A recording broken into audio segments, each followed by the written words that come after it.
సమస్యల పరిష్కారానికి కొత్తగూడెం ఎమ్మెల్యే ఎంచుకున్న సరికొత్త పద్ధతి వర్కౌట్ అవుతుందా?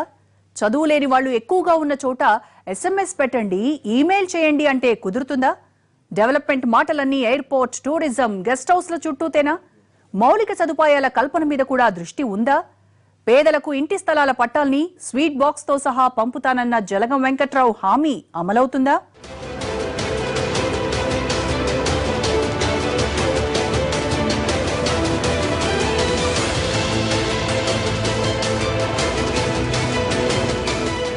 ఓవైపు పారిశ్రామిక పురోగతి, మరోవైపు కనీస సదుపాయాలకు కూడా దూరంగా ఉండే గిరిజన ప్రాంతాలు. ఇలా ఒకే చోట భిన్న వాతావరణం ఉన్న నియోజకవర్గం కొత్తగూడెం. జిల్లాల పునర్విభజనలో భద్రాద్రి హెడ్ క్వార్టర్ గా మారింది. సింగరేణి బొగ్గు గనులకు కేంద్ర స్థానం ఇది. ఇక్కడి నుంచి ప్రధాన పోటీ టీడీపీ నుంచి కోనేరు నాగేశ్వరరావు, కాంగ్రెస్ నుంచి వర్మ వెంకటేశ్వరరావు మధ్యనే ఉండేది. కానీ 2014లో ఇద్దరికీ బ్రేక్ వేశారు జలగం వెంకట్రావు. టీఆర్ఎస్ తరపున గెలిచారాయన. సింగరేణి కార్మికుల ఓట్లతో పాటు జలగం కుటుంబానికి ఉన్న పలుకుబడి కలిసొచ్చింది. నియోజకవర్గంలో మొత్తం 1,90,533 మంది ఓటర్లు ఉన్నారు. గిరిజన, దళితులతో పాటు కమ్మ, కాపు, యాదవ, పద్మశాలి సామాజిక వర్గాలు ఇక్కడ ఎక్కువగా ఉన్నాయి. ఎన్నికల హామీల్లో పర్యాటకానికి తొలి ప్రాధాన్యం ఇచ్చారు ఎమ్మెల్యే. కానీ మౌలికమైన తాగునీటి మీద దృష్టి పెట్టలేదంటున్నారు స్థానికులు. కొత్తగూడెం, పాలవంచ మున్సిపాలిటీల్లో నీటి కొరత తీవ్రంగా ఉంది. పట్టణాలు పెరుగుతున్నా పాత స్కీములే తప్ప సదుపాయాన్ని విస్తరించకపోవడంతో ఇబ్బందులు తప్పడం లేదు. గతంలో కోట్ల రూపాయలు ఖర్చు పెట్టి కిన్నెరసాని ప్రాజెక్టు నుంచి పైప్ లైన్లు వేశారు. కాల పరిమితికి ముందే అవి దెబ్బతిన్నాయి. ఇప్పుడు కొత్త లైన్లు వేస్తున్నారు. 10,000 ఎకరాలకు సాగునీరు అందించేందుకు నిర్మిస్తున్న కాలువల పనులు అంగుళం కూడా కదలడం లేదు. ఇళ్ల స్థలాల క్రమబద్ధీకరణ విషయంలో గతంలో ఉన్న అనుమానాలు, భయాలు క్రమంగా తొలగిపోతున్నాయి. జీవో 373తో తమకు ఉపయోగం ఉంటుందంటున్నారు స్థానికులు. అలాగే ఇళ్ల పట్టాల కోసం పేదలు ఎవరు ఆఫీసుల చుట్టూ తిరగవద్దని, స్వీట్ బాక్స్ తో సహా పట్టా ఇంటికి వచ్చేలా చేస్తారని ప్రకటించారు జలగం. అధికారుల చుట్టూ చెప్పులు అరిగేలా తిరిగినా కాని పనిని ఎమ్మెల్యే ఇంట్లో కూర్చోబెట్టే చేసి పెడతానంటే మంచిదే కదా అంటున్న స్థానికులు ఆ విషయంలో కాస్త అనుమానంగా కూడా ఉన్నారు. కానీ జలగం హామీని నెరవేరుస్తారన్న ఆశగా ఉన్నారు. అతి త్వరలోనే 6 నెలల్లోనే వాళ్ళ ప్రజలు అందరికి కూడా అంటే 100 గదాల వాళ్ళకి మొదటిసారిగా అవి పట్టాలు ఇస్తూ తర్వాత 500 గదాల లోపున్న అందరికి కూడా త్వరలోనే పట్టాలు ఇవ్వాలనే ఉద్దేశంతోనే వారు ఆ జీవోని కూడా తీసుకురావడం జరిగింది. జీవో ఎంఎస్ నెంబర్ 171 జీవోని తీసుకొచ్చారు. 171వ జీవో తీసుకొచ్చేసి అందరికీ కూడా పట్టాలు పంపిణీ చేయాలనేటటువంటి సంకల్పంతో వారు తీసుకున్నటువంటి చర్య ఇక్కడ కొత్తగూడెం నియోజకవర్గంలో ఉన్నటువంటి ప్రజలందరికీ కూడా ఎంతో ఉపయోగకరం. కొత్తగూడెంకి ఎయిర్పోర్ట్ తీసుకువస్తానని 3 ఏళ్ల నుంచి చెబుతున్నారు వెంకట్రావు.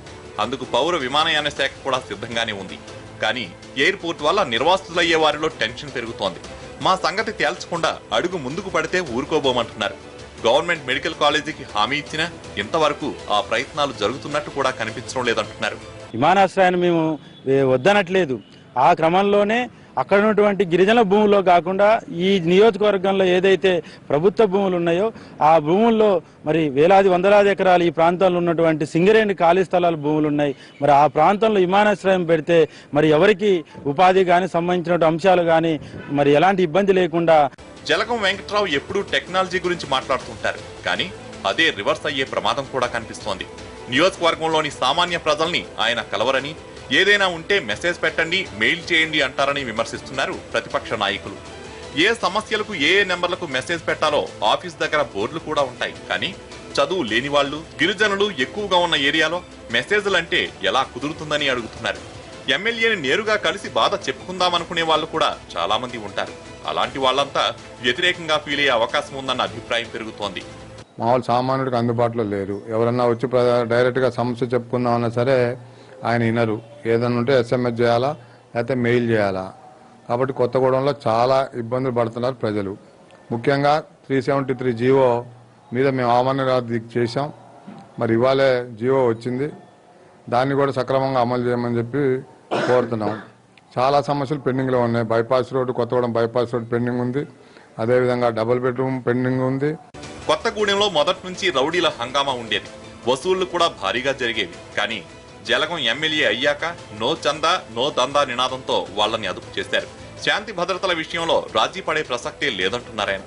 తాగునీరు, రోడ్ల సమస్యల పరిష్కారానికి కోట్ల రూపాయల నిధులు ఖర్చు చేస్తున్నామని, ఎయిర్పోర్ట్ వస్తే పారిశ్రామికంగా ఈ ఏరియా ఇంకా అభివృద్ధి చెందుతుందని అంటున్నారు. పని అయ్యే విధంగా, ప్రజలకు చేరే విధంగా చేసే కార్యక్రమాలు ఇక్కడ చేస్తాను. దానికి కొత్తగూడెం నియోజకవర్గ ప్రతి ఒక్క సభ్యుడు దాన్ని చూస్తూ ఉన్నారు. క్రైమ్ అనేది కొత్తగూడెం అంటే ముందు చాలా ఇబ్బందికరంగా ఉంది. ఇక్కడ క్రైమ్ అనేది ఇప్పుడు లేదు. ఎందుకు లేదు ప్రజలకు తెలుసు. అదేవిధంగా ఆడవారికి ఇక్కడ సెక్యూరిటీ పెద్ద రకంగా సెక్యూరిటీ ఉంది. మేము వారి సెక్యూరిటీ కోసమే మేము ఇక్కడ సిటీ బస్సు స్టార్ట్ చేయడం జరిగింది. దాదాపు రోజుకి 3,500 నుంచి 4,500 మంది దాన్ని వాడుతూ ఉన్నారు. సో ఇట్లాంటి ప్రతి ఒక్క సర్వీస్ లెవెల్స్ పెంచుకుంటూ ఈ ప్రాంతంలో మెరుగైన పరిస్థితిలో మా కుటుంబాలు జీవించాలా, మా కుటుంబాలు పట్టుదలతో ముందుకు రావాలా, ఆర్థిక పరిపుష్టి పెంచాలని చెప్పి ఆలోచనతో అనేక కార్యక్రమాలు చేస్తున్నాం. ఇవే కాకుండా మీకు చెప్పినవి కాకుండా చాలా కార్యక్రమాలు ఉన్నాయి. కొత్తగూడెంలో ఆక్రమణలో ఉన్న భూముల్ని విడిపించి ప్రగతి మైదాన్ పేరిట మున్సిపల్ గ్రౌండ్ ఏర్పాటు చేయడంలో ఎమ్మెల్యే సక్సెస్ అయ్యారు. టూరిజం గెస్ట్ హౌస్ దగ్గర 250 ఎకరాల్లో అతిపెద్ద పార్క్ ఏర్పాటు అవబోతోంది. పాల్వంచ కొత్తగూడెం మధ్య రోడ్డు విస్తరణ పనులు భారీగా జరుగుతున్నాయి. కొత్తగూడెం టౌన్ లో ప్రభుత్వ ఇంగ్లీష్ మీడియం స్కూల్ ఏర్పాటు చేయడం ఎమ్మెల్యేకి బాగా ప్లస్ అయింది. 3,000 మంది స్టూడెంట్స్ ఇందులో చదువుతున్నారు. మా అదృష్టం, పిల్లలు చేసుకున్న పుణ్యం అనుకుంటున్నా. వెనకట ఎప్పుడో వచ్చేది. ఈ రోజులలో ఇలా చదివియడం, ఒక బుక్స్, స్కూల్ డ్రెస్సులు, అన్నం పెట్టి ఇలాంటి స్కూలు ఎక్కడా దొరకదు. పారిశ్రామికంగా అభివృద్ధి చేయడానికి చాలా అవకాశాలు ఉన్నా ఎప్పుడో వెంగళరావు టైంలో ఏర్పాటైన పరిశ్రమలు తప్ప కొత్తగా ఏవీ రాలేదు. ఎమ్మెల్యే మాటలకు చేతలకు పొంతన ఉండటం లేదంటున్నారు రాజకీయ ప్రత్యర్థులు.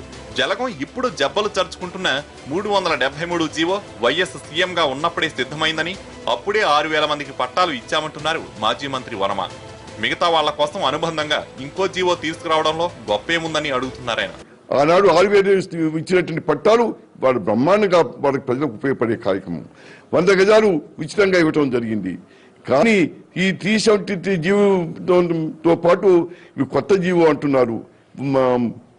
కొత్త జీవో, ఆ జీవో ఏంటి, దేనికి ఉపయోగం, దానికి నీకు తేడా ఏమిటి? నియోజకవర్గాన్ని ప్రణాళికాబద్ధంగా అభివృద్ధి చేస్తున్నానని, రాబోయే రోజుల్లో తెలంగాణకే ఆదర్శంగా తీర్చిదిద్దుతానంటున్నారు జలగం. 2 ఏళ్లలో హామీలన్నీ నెరవేరుస్తానంటున్నారాయన.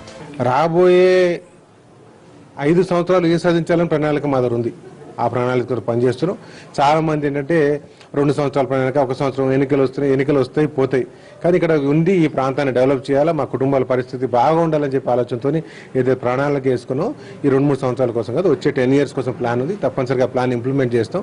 ఈ ప్రాంతంలో స్టేట్ నెంబర్ 1గా ఉండేటట్టు ఇప్పటికే చాలా కార్యక్రమాలు స్టేట్ నెంబర్ 1 చేసాం. అదేవిధంగా మిగతా కార్యక్రమాలు కూడా అన్నింటిలో స్టేట్ నెంబర్ 1 ఉంటాం.